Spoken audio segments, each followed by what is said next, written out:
அனைவருக்கும் வணக்கம். இது பிஎஸ்இன் கிச்சன் யூடியூப் சேனல்.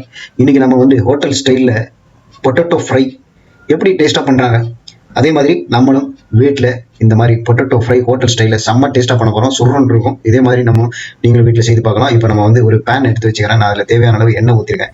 அதில் வந்து 1 ஸ்பூன் கடுகு, கொஞ்சம் கடலைப்பருப்பு, 1 ஸ்பூன் உளுத்தம்பருப்பு இதை போட்டு நல்லா தாளிச்சிட்டு இது வந்து நல்ல செவக்க வறுத்த பிறகு அதில் வந்து கருவேப்பிலையை போடுறேன். கருவேப்பிலையும் நாம் நல்ல பொறுன்னு கருவேப்பிலை வந்த பிறகு சின்ன சின்னதாக நாம் வந்து ஆனியன் நறுக்கி வச்சிருக்கேன். அதையும் வந்து இதில் போட்டு நல்லா ஃப்ரை பண்ண போகிறேன். இப்போ வந்து கருவேப்பிலை போட்டிருக்கேன். கருவேப்பிலை போட்டு இப்போ நறுக்கி வச்சிருக்கக்கூடிய ஆனியன் அதில் போட்டு நல்லா வதக்கிடுங்க.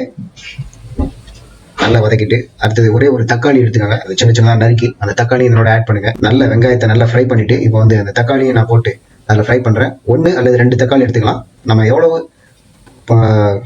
குவான்டிட்டி பொட்டேட்டோ ஃப்ரை வந்து எவ்வளோ பண்ணுறோமோ அதுக்கேற்ற மாதிரி தக்காளி 1 or 2 எடுத்துக்கலாம்.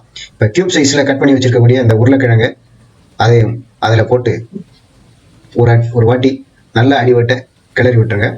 அதில் அந்த எண்ணெய் விட்டுருக்கோம். அதை வந்து நல்ல அந்த பொட்டேட்டோ, தக்காளி, வெங்காயம் எல்லாத்துலேயும் வந்து ஈவனாக பரவணும். நல்ல ஒரு கிளறி விட்டுருங்க. இப்போ நம்ம அதுக்கு தேவையான இன்க்ரீடியன்ட்ஸ், அதுக்கு டேஸ்ட் கொடுக்கக்கூடிய இன்க்ரீடியன்ட்ஸ்லாம் வந்து ஆட் பண்ண போகிறோம். முதல்ல சால்ட்டு ஒரு 1.5 டீஸ்பூன் அளவுக்கு இதுக்கு சால்ட்டு நான் எடுத்துக்கிறேன். சால்ட் பவுடர் ஆட் பண்ணிக்கோங்க. கொஞ்சம் சால்ட்டு தூக்கலாக இருந்தால் பொட்டேட்டோ ஃப்ரை வந்து சூப்பராக இருக்கும். அடுத்ததாக வந்து chilli powder 1 spoon chilli powder இதுக்கு ஆட் பண்ணிக்கிறேன். அதே மாதிரி காரமும் நல்லா இருக்கணும். அடுத்ததாக கொஞ்சம் பெருங்காயத்தூள் கொஞ்சம் தூக்கில் ஆட் பண்ணிக்கோங்க. ஒரு 1/2 ஸ்பூன் மஞ்சள் தூள் ஆட் பண்ணிக்கோங்க. இப்போ இது எல்லாத்தையும் போட்டுட்டு நம்ம வந்து அதை அடுப்பை மீடியமாக வச்சுட்டு நல்லா ஃப்ரை பண்ணிடலாம்.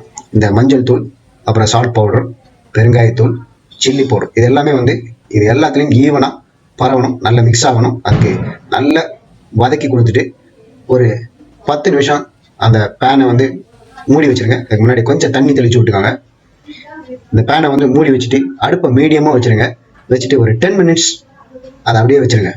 10 நிமிஷம் கழிச்சு அதை எடுத்து பார்த்தீங்கன்னா அந்த பொட்டேட்டோலாம் வந்து பார்த்தீங்கன்னா நல்லா சாஃப்டாக சூப்பராக அது வெந்துடும். அந்த ஆவிலேயே அது வந்து நல்லா வெந்துடும். அதே மாதிரி தண்ணியெல்லாம் கூட வற்றிட்டு நல்லா ஃப்ரை ஆகிடும். கூட இப்போ வந்து ஒரு 3 மினிட்ஸ் நல்லா அடுப்பை கொஞ்சம் பெருசாக வச்சுட்டு நல்லா வதக்கிட்டிங்கன்னா இந்த பொட்டேட்டோ ஃப்ரை ஹோட்டல் ஸ்டைலில் நம்ம வீட்டிலேயே செய்யக்கூடிய அந்த ஆனியன், தக்காளி போட்டு பொட்டேட்டோ ஃப்ரை வந்து வீட்டிலேயே சூப்பராக டேஸ்ட்டாக தயார் பண்ணிடலாம். இதே மாதிரி நீங்களும் செய்து பாருங்கள். இது மோர் சாதத்துலேருந்து சாம்பார் சாதம் எல்லாத்துக்கும் இதே மாதிரி செய்து சாப்பிடலாம். இதே மாதிரி நீங்கள் செய்து கொடுத்தீங்கன்னா வீட்டில் எல்லாருமே விரும்பி சாப்பிடுவாங்க. வீட்டில் டெஸ்ட் பண்ணி தான் இந்த வீடியோ நான் பதிவு பண்ணுறேன்.